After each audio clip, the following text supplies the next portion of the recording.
तो आज की वीडियो में आपको पता चलने वाला है कि डिजिटल अरेस्ट क्या होता है। अगर कोई किसी के साथ ऐसा स्कैम होता है तो कैसे आप बच सकते हो।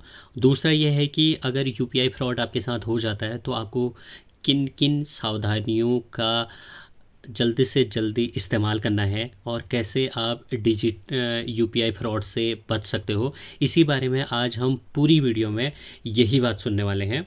तो आपके साथ में मैं पूरा पॉडकास्ट सुनूंगा। तो चलो वीडियो को शुरू करते हैं। सोचिए, एक आम दिन है। कोई अपने लिविंग रूम में आराम से बैठा है, शांति से अपनी चाय पी रहा है। हाँ, बिल्कुल नॉर्मल दिन। एग्जैक्टली। और अचानक उसके फोन पर एक व्हाट्सएप वीडियो कॉल आती है। स्क्रीन पर एक व्यक्ति दिखता है जिसने बिल्कुल असली लगने वाली पुलिस की वर्दी पहनी हुई है। ये तो आजकल बहुत आम हो गया है। सही कहा। उसके पीछे का बैकग्राउंड किसी पुलिस स्टेशन जैसा लग रहा है। वहां फाइल रखी है और शायद बैकग्राउंड में वायरलेस रेडियो की आवाज भी आ रही है। पूरा सेटअप बनाया होता है उन्होंने। हाँ, और फिर वो ऑफिसर कहता है कि उस इंसान के नाम पर एक पार्सल पकड़ा गया है जिसमें इलीगल पासपोर्ट्स और ड्रग्स हैं। सुनते ही दिमाग खराब हो जाए किसी का भी। बिल्कुल। उसके बाद स्क्रीन पर एक पीडीएफ फाइल आती है। उसमें सीबीआई का लोगो है, सरकारी मोहर लगी है और लिखा है कि उस व्यक्ति के खिलाफ अरेस्ट वारंट जारी हो चुका है। और आम आदमी वहीं पैनिक कर जाता है। डर इतना हावी हो जाता है कि सांस लेना मुश्किल लगने लगता है। दिमाग बिल्कुल सुन्न पड़ जाता है। और यहीं से शुरू होता है एक ऐसा धोखा जिसने पूरे देश में हजारों लोगों की जिंदगी भर की कमाई छीन ली है। ये बहुत ही सीरियस मुद्दा है ना? तो आज हम एक ऐसे विषय पर गहरी चर्चा करने वाले हैं जो सीधे तौर पर हर उस व्यक्ति से जुड़ा है जो स्मार्टफोन या इंटरनेट का इस्तेमाल करता है। हमारे पास एक नई बेहद शानदार इंटरैक्टिव गाइड के नोट्स हैं। जी, और ये गाइड बहुत स्पेशल है। हाँ, इस गाइड में साइबर क्राइम अवेयरनेस को लेकर 5 अलग-अलग टैब्स दिए गए हैं जो इस पूरे स्कैम इकोसिस्टम का पर्दाफाश करते हैं। जिस बारीकी और डिटेल में इस गाइड ने जानकारी को समझाया है, यह आसानी से इंडिया का नंबर 1 साइबर सेफ्टी रिसोर्स बनने की क्षमता रखती है। चलिए इसको थोड़ा डिटेल में समझते हैं। देखिए, आज की इस इंफॉर्मेशन ओवरलोड के दौर में जहां हर जगह से डेटा और खबरें आ रही हैं, ऐसी गाइड का होना सच में बहुत महत्वपूर्ण है। मतलब क्योंकि इंटरनेट पर जानकारी तो बहुत है पहले से ही। एग्जैक्टली। लेकिन ज्ञान सिर्फ जानकारी इकट्ठा करने के लिए नहीं होता। ज्ञान का असली फायदा तब है जब उसे बिल्कुल सही वक्त पर एक ढाल की तरह इस्तेमाल किया जा सके। खासतौर पर साइबर सुरक्षा के मामले में जहां एक छोटी सी गलती एक गलती और अंजाम लाखों रुपए का नुकसान हो सकता है। ये गाइड एक तरह से उस बेहिसाब जानकारी को फिल्टर करती है और लोगों को सिर्फ वही बताती है जो उस नाजुक वक्त पर एक्शन लेने के लिए जरूरी है। तो इसी गाइड का सबसे पहला और सबसे बड़ा खुलासा उसी व्हाट्सएप वीडियो कॉल वाले सिनारियो के बारे में है जिसका जिक्र मैं थोड़ी देर पहले कर रही थी। हाँ, जिसके बारे में सबसे ज्यादा चर्चा हो रही है आजकल। इस एक टर्म ने लोगों के दिलों में सबसे ज्यादा खौफ पैदा किया है और वो टर्म है डिजिटल अरेस्ट। डिजिटल अरेस्ट सुनने में कितना ऑफिशियल और डरावना लगता है, लेकिन गाइड ने एक बहुत ही सीधी और साफ बात लिखी है कि इंडिया में डिजिटल अरेस्ट नाम का कोई कानून एग्जिस्ट ही नहीं करता। एकदम जीरो। ऐसा कोई कानून है ही नहीं। अगर कोई खुद को पुलिस या कानूनी ऑफिसर बताकर कॉल करे और कहे कि अरेस्ट किया जा रहा है तो सीधा फोन रख देना चाहिए। लेकिन देखिए, यहाँ एक बात मुझे बिल्कुल हजम नहीं हो रही। ऐसी कौन सी बात? मैं इस बात से पूरी तरह सहमत नहीं हूं कि लोग इतनी आसानी से बेवकूफ बन जाते हैं। मतलब सोचिए, अगर कोई नकली ट्रैफिक पुलिस वाला अचानक किसी के लिविंग रूम में आ जाए, हाँ, घर के अंदर आ जाए, हाँ, और वहां अपना सेटअप लगाकर चलने का चलन काटने लगे, तो कोई भी आम इंसान क्या करेगा? वो तुरंत समझ जाएगा कि ये एक भद्दा मजाक है या धोखा है। बिल्कुल, वो उस नकली पुलिस वाले को धक्के मारकर बाहर निकाल देगा। तो जब यही चीज एक डिजिटल स्क्रीन पर होती है जहां सामने वाला वाकई में फिजिकल रूप से मौजूद भी नहीं है, तो इतने पढ़े लिखे समझदार लोग डर कैसे जाते हैं? एक ऐसी टर्म जो कानून की किसी किताब में नहीं है, वो इतना असरदार कैसे हो सकती है? यहाँ सबसे दिलचस्प बात यह है कि स्कैम्स अब सिर्फ टेक्नोलॉजी, कोडिंग या हैकिंग का खेल नहीं रह गए हैं। तो फिर क्या है ये? ये पूरी तरह से मनोवैज्ञानिक यानी साइकोलॉजिकल वॉरफेयर बन चुके हैं। इसे समझने के लिए हमें दिमाग के एमिगडाला हाईजैक के कॉन्सेप्ट को देखना होगा। एमिगडाला हाईजैक, ये क्या होता है? थोड़ा आसान भाषा में समझाएं। देखिए, हमारे दिमाग का एक हिस्सा होता है जो लॉजिक और रीजनिंग संभालता है और दूसरा हिस्सा होता है जो डर और सर्वाइवल को कंट्रोल करता है। जिसे अमिगडाला कहते हैं। अच्छा, तो जब हम रैशनली सोचते हैं तो हाँ। लॉजिक वाला हिस्सा काम करता है। सही कहा। अब स्कैमर्स जानते हैं कि लोग बचपन से ही अथॉरिटी, वर्दी और पुलिस के नाम से खास तरह का डर या एहतराम रखते हैं। हाँ, पुलिस को देखकर तो वैसे ही थोड़ी घबराहट हो जाती है। हाँ, एग्जैक्टली। तो जब स्क्रीन पर अचानक वर्दी दिखती है या सुप्रीम कोर्ट का वारंट जैसी चीजें दिखती हैं या मनी लॉन्ड्रिंग एक्ट जैसे भारी भरकम शब्द सुनाई देते हैं तो दिमाग घबरा जाता है। हाँ, दिमाग का लॉजिक वाला हिस्सा तुरंत शटडाउन हो जाता है। वो डर दिमाग को पैरालाइज कर देता है। और आपने जो उस नकली ट्रैफिक पुलिस वाले का उदाहरण दिया ना, उसमें और इसमें एक बहुत बड़ा फर्क है। क्या फर्क है? आइसोलेशन। आइसोलेशन, हाँ मतलब अकेला कर देना। हाँ। जब ये स्कैमर्स कॉल करते हैं तो उनकी सबसे पहली शर्त ये होती है कि शिकार होने वाला व्यक्ति खुद को एक कमरे में बंद कर ले। ओह हाँ, मैं पढ़ रही थी इस बारे में। वो कहते हैं किसी को बताना मत। बिल्कुल। वो कहते हैं कि ये एक सीक्रेट इन्वेस्टिगेशन है। आप किसी को बता नहीं सकते, अपनी फैमिली से बात नहीं कर सकते और इस कॉल को काट नहीं सकते। तो अगर लिविंग रूम में 2 लोग और बैठे हों तो कोई ना कोई लॉजिक लगा ही लेगा कि ये झूठ है। यही तो पॉइंट है। जब 2 लोग होते हैं तो रियलिटी चेक हो जाता है, लेकिन जब एक इंसान बंद कमरे में अकेला होता है और स्क्रीन पर लगातार उसे जेल भेजने की धमकियां दी जा रही होती हैं, तो उसके पास रियलिटी चेक करने का कोई जरिया नहीं बचता। सही कहा। वो उस डर को सच मान बैठता है और स्कैमर जो बोलता है वैसा ही करने लगता है। तो इसका मतलब ये स्कैमर्स उस आइसोलेशन को एक वेपन की तरह यूज कर रहे हैं। और ये मैकेनिज्म सिर्फ डिजिटल अरेस्ट तक सीमित नहीं है। अगर आप गाइड के नोट्स में आगे देखें तो वहां यूपीआई फ्रॉड और इन्वेस्टमेंट स्कैम का भी विस्तार से जिक्र किया गया है। हाँ, मैं देख रही थी, पूरा एक इकोसिस्टम है इन स्कैम्स का। अगर इन सबको एक फ्रेम में रख के देखा जाए तो डिजिटल अरेस्ट इस बड़े स्कैम इकोसिस्टम का एक नया और ज्यादा खतरनाक हथियार है। वो कैसे? इन्वेस्टमेंट स्कैम से ये अलग कैसे है? देखिए, इन्वेस्टमेंट स्कैम में स्कैमर्स लोगों को हफ्तों या महीनों तक लालच देते हैं, उनका भरोसा जीतते हैं, फिर पैसे लूटते हैं।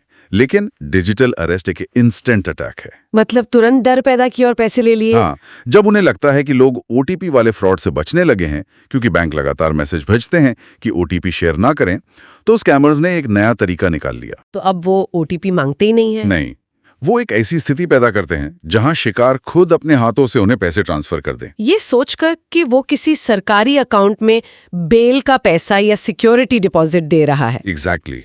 लोग खुद पैसे भेजते हैं बचने के लिए। ये डिटेल वाकई रोंगटे खड़े करने वाली है। एक पूरा नकली सेटअप, नकली डॉक्यूमेंट्स और दिमाग को हैक करने की मनोवैज्ञानिक ट्रिक। बहुत ही शातिर तरीका है ये। लेकिन चलिए इस कहानी के दूसरे पहलू पर आते हैं। अगर कोई इस जाल में फंस गया और उसने डर के मारे पैसे ट्रांसफर कर दिए, अब क्या? वहां पर भी उम्मीद बची होती है अगर सही वक्त पर एक्शन लिया जाए। हाँ, इस गाइड में एक स्पेसिफिक एक्शन का जिक्र है और यहाँ एक बहुत ही रोचक बात आती है। गाइड कहती है कि फ्रॉड होने के बाद नेशनल साइबर क्राइम हेल्पलाइन, जो कि 1930 है, उस पर रिपोर्ट करने का एक गोल्डन आवर होता है। 1 से 6 घंटे की विंडो होती है ये। सही कहा। जो लोग फ्रॉड होने के 1 से 6 घंटे के अंदर इस हेल्पलाइन पर कॉल करते हैं, उनका पैसा रिकवर होने का चांस सबसे ज्यादा होता है। ये बहुत ही क्रूशियल टाइम होता है। इसे पढ़कर तुरंत किसी मेडिकल इमरजेंसी की याद आती है। जैसे हार्ट अटैक आने पर डॉक्टर्स शुरुआती 1 घंटे को सबसे नाजुक मानते हैं और कहते हैं ना कि ये गोल्डन आवर है। बिल्कुल वैसी ही सिचुएशन डिजिटल स्पेस में भी होती है। लेकिन एक सेकेंड, मुझे इस कॉन्सेप्ट में बहुत बड़ा झोल लग रहा है। अच्छा, ऐसा क्यों लग रहा है आपको? क्योंकि आजकल की डिजिटल दुनिया में ट्रांजैक्शंस तो पलक झपकते हो जाते हैं ना। एक यूपीआई पिन डाला और 1 सेकंड में पैसा किसी और अकाउंट में चला गया। हाँ, डिजिटल ट्रांसफर तो फास्ट ही होता है। तो अगर स्कैमर इतना शातिर है तो वो 6 घंटे का इंतजार क्यों करेगा? मुझे तो यही लगता है कि जैसे ही पैसा उसके पास पहुंचेगा, वो अगले ही मिनट किसी एटीएम पर जाकर उस कैश को निकाल लेगा। लॉजिकली तो ऐसा ही लगता है। तो ये 1 से 6 घंटे का समय महत्वपूर्ण कैसे हो गया? 1 घंटा तो बहुत लंबा वक्त है किसी डिजिटल ट्रांजैक्शन के लिए। स्कैमर तो तब तक गायब हो जाएगा। ये एक बहुत ही सटीक और लॉजिक से भरा हुआ सवाल है। दिखने में ऐसा ही लगता है कि पैसा गया और बस गायब हो गया। लेकिन अगर हम इसको बड़े पैमाने पर देखें और बैंकिंग सिस्टम के अंदर के मैकेनिक्स को समझें तो कहानी बिल्कुल अलग है। अच्छा, तो बैंकिंग सिस्टम के अंदर क्या चल रहा होता है उस वक्त? जब पैसा शिकार के अकाउंट से निकलता है तो वो सीधा स्कैमर की जेब में किसी जादुई तरीके से फिजिकल नोट बनकर नहीं पहुंच जाता। तो कहाँ जाता है?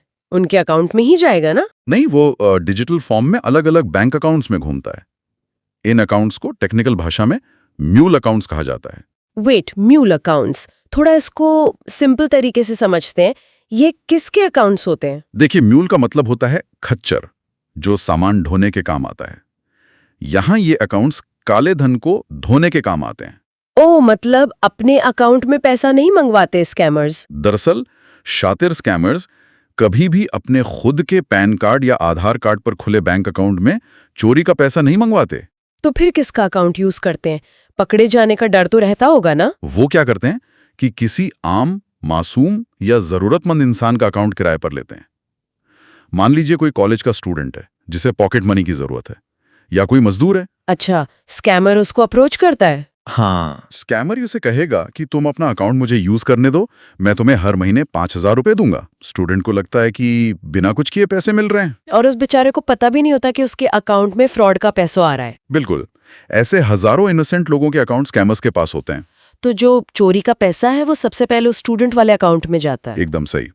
लेकिन कहानी वहां खत्म नहीं होती।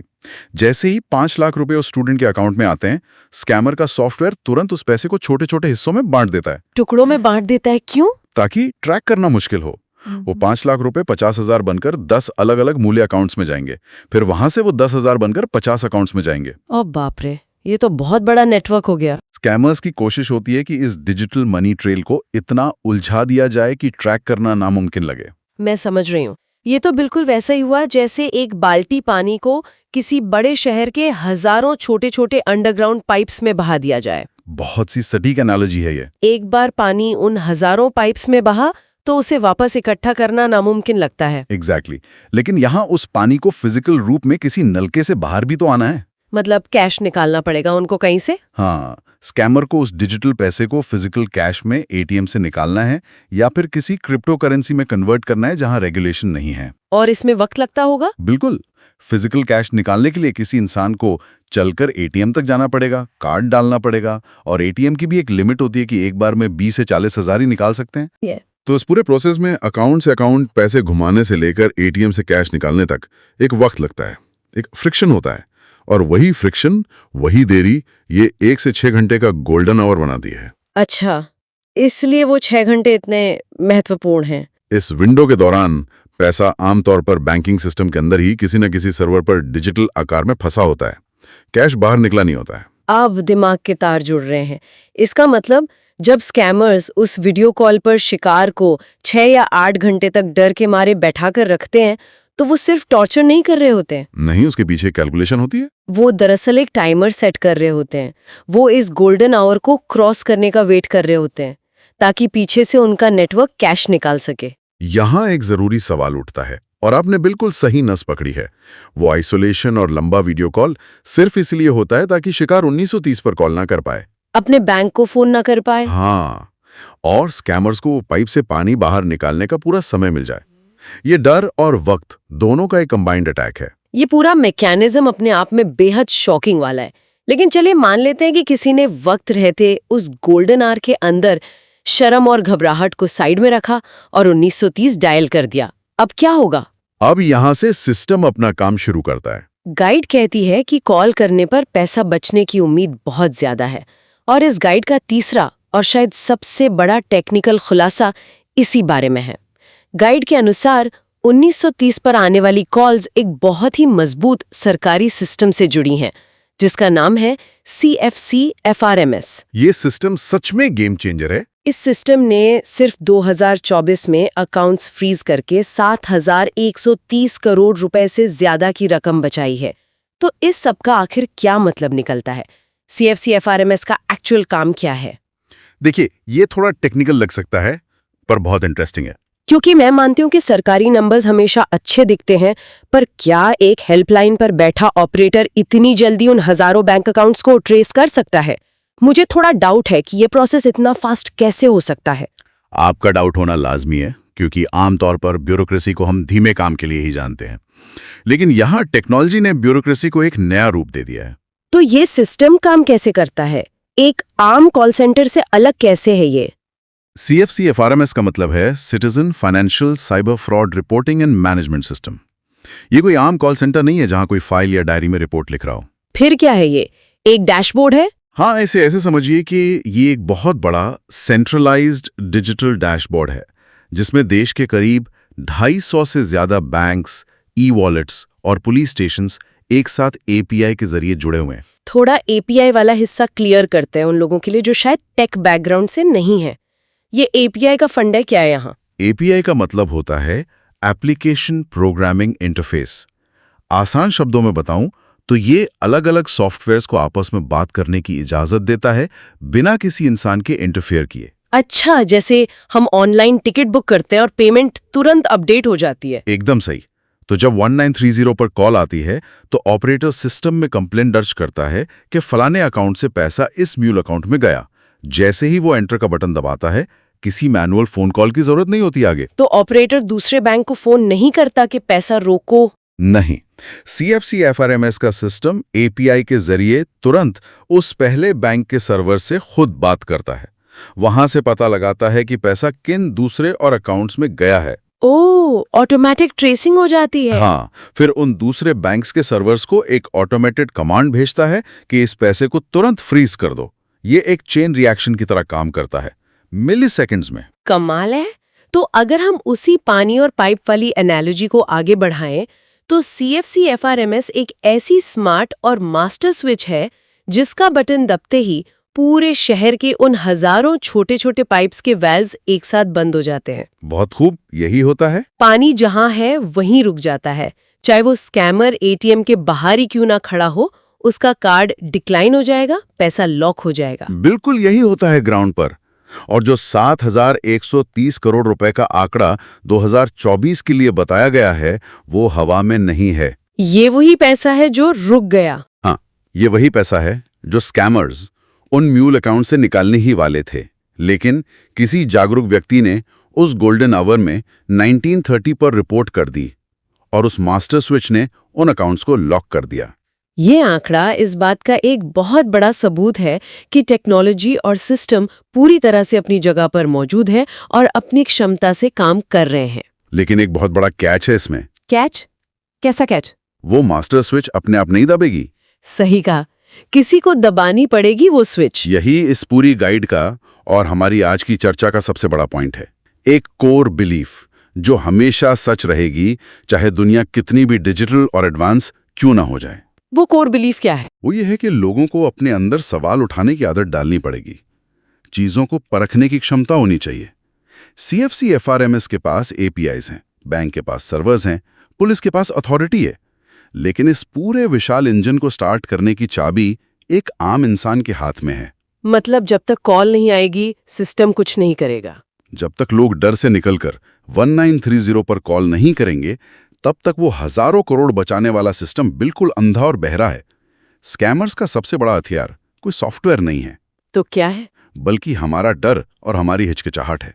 कमाल की बात है। ये सिर्फ साइबर सिक्योरिटी की चर्चा नहीं लग रही मुझे, बल्कि ह्यूमन साइकोलॉजी और डिजिटल एज के बीच के टकराव की कहानी लग रही है। बिल्कुल, साइकोलॉजी का ही पूरा खेल है। एक ऐसी गाइड जो दिखने में सिर्फ 5 टैब्स का कलेक्शन लगती है, उसके अंदर इतनी गहरी सुरक्षा और ऐसी टेक्निकल मैकेनिक्स छुपी हुई हैं, इसका अंदाजा नहीं था शुरू में। इसीलिए हम कहते हैं कि ऐसी जानकारी सबके पास होनी चाहिए। चलिए, अब वक्त आ गया है कि इस पूरी चर्चा की सबसे जरूरी बातों को एक साथ समेट लिया जाए, ताकि दिमाग में एक क्लियर तस्वीर बन जाए।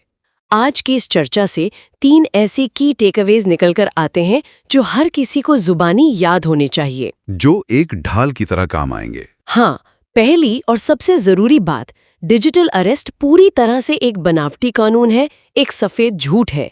अगर व्हाट्सएप कॉल पर कोई वर्दी पहनकर धमकाए और आइसोलेशन में ले जाने की कोशिश करे तो डरना नहीं है, उस सेटअप को डिसमिस करके तुरंत फोन डिस्कनेक्ट कर देना है। सीधा काट दीजिए फोन। दूसरी बात, अगर कभी किसी धोखे का शिकार हो भी जाए तो दोस्तों से बात करने या शर्म के मारे चुप बैठने में वक्त बर्बाद करने की जगह 1 से 6 घंटे के उस गोल्डन आवर का इस्तेमाल करें और सीधा 1930 डायल करें।